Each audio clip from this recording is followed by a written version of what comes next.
The rhetoric was ramped up in Canberra this week as tempers frayed over paid parental leave schemes and health reforms. Some big names from the past couldn't help sticking their noses into the whole debate either, and we've even got 2 state elections this weekend. Plenty to discuss with Housing Minister Tanya Plibersek in Sydney today and Shadow Communications Minister Tony Smith in Melbourne.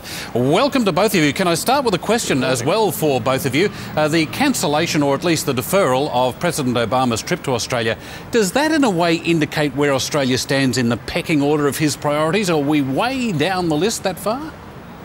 Oh, Ron, no. I mean, the President, unfortunately, has had to postpone his visit to both Indonesia and Australia because he's got an enormous task at home, getting very important health legislation through his own parliament.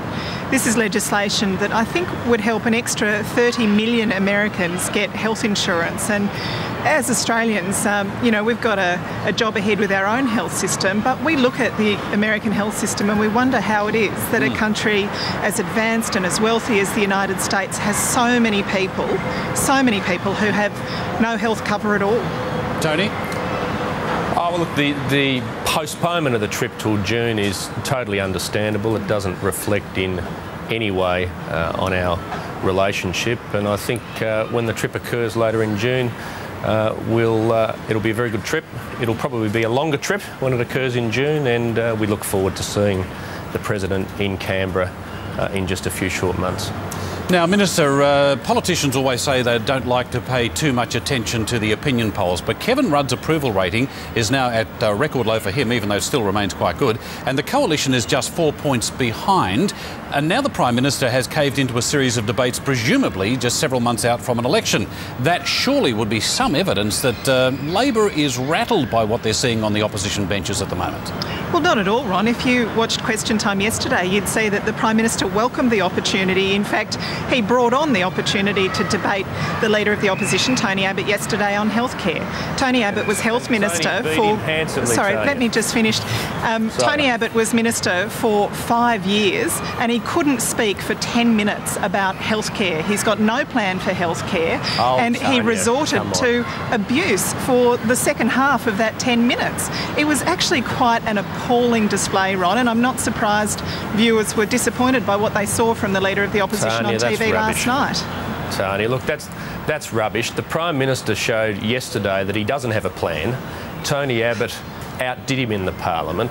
Canberra press gallery has written about that this morning. It was quite clear, and the Prime Minister is becoming very desperate in his rhetoric, and so is the Labor frontbench, because as they go through implementing policy, it's becoming increasingly clear to the Australian public that when Labor tries to implement a policy, they muck it up. All week we've seen ceiling insulation, we've seen the building the education revolution. You still can't talk about health. I mean, this is the problem with the opposition.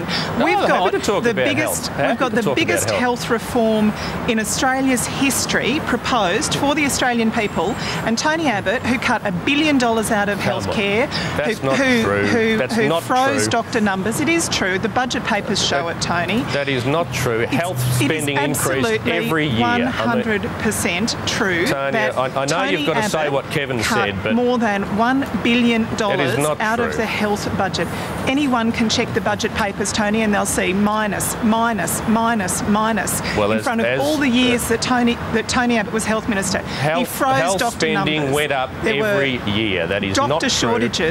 Doctor shortages, nursing shortages, a health system where the states and the Commonwealth couldn't cooperate. The share of Commonwealth funding declined against the states. We know the record of Tony Abbott on healthcare, and yesterday he couldn't even speak about it for 10 whole minutes. He had to spend 5 minutes abusing the Prime Minister. I'm going to say 2 things, Ron. Those statements about cutting health funding are completely wrong. Tony Abbott's outlined that all week. We increased funding every year. It's obvious from 1996 through, funding for health went up, and by the time we'd left office, we had increased health funding significantly. We know Kevin Rudd's track record... No, Tanya, I'm going to finish. We know Kevin Rudd's track record in Queensland. He cut beds. He abolished local hospital boards when he was working there as a bureaucrat. And what Kevin Rudd's done is he's walked around Australia talking to the state premiers, abusing them, refusing to even look the New South Wales Premier in the eye. I'd like to know what Tanya thinks about that. Tony, let's talk about health. You're talking about, sure. $1.4 million is what Tony Abbott cut from health when he was health minister. Anyone can look up those budget papers. They can see the minus in front of every year that Tony Abbott was health minister. And yesterday, he couldn't defend his record. He couldn't explain why doctor numbers were frozen under him. He couldn't explain why we didn't train enough nurses. He couldn't explain why there aren't specialists in country areas. He couldn't explain why the states and territories were unable to cooperate with the Commonwealth Government while they were carrying this on their own because the Commonwealth's share of funding was declining. He had an opportunity yesterday to say what his positive vision for hospitals and the health system. The Prime Minister has been out there. He's been to hospitals all over the country. He's been talking to doctors. He's been talking to nurses. He's been talking to patients. We know he can talk, but he promised he'd take over public hospitals by the end of June last year. That was your election promise. We've had this discussion before. He said that he would have a plan for the health and hospital system. We know he can talk, and we know you can copy him. Can I butt in for a moment here? I'm going to butt in for just a second. We have two state elections this weekend. Supposing they fall to the coalition away from Labor, what will that do to Kevin Rudd's push to take over the health system nationally? Well, we're keen to work cooperatively with every government around the country. We've got a good cooperative relationship with the Western Australian government, and I hope obviously that Labor wins in Tasmania and South Australia, but if the outcome should be different, then I'm sure the Prime Minister will work cooperatively with the leaders of those two states, whomever they are, Tony, to deliver health reform. Tony, what do you think?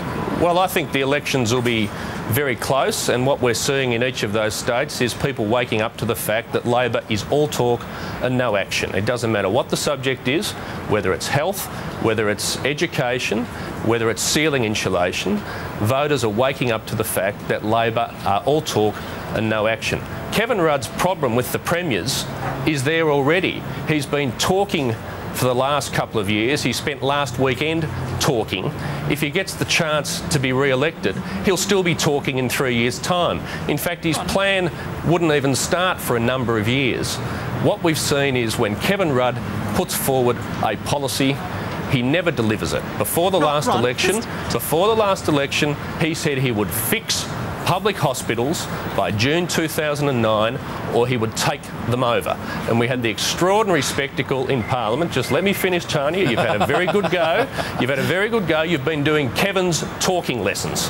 We had the spectacle in Parliament a few weeks ago when he was asked about this, where he said he had an absolute determination to have a discussion and reach a compromise with the states. It's not what he promised before the last election, and his plan now is half-baked, and the state premiers are waking up to this. Okay, and what he's done. I just need to go through the record a little bit. Tanya, you've got 15 seconds.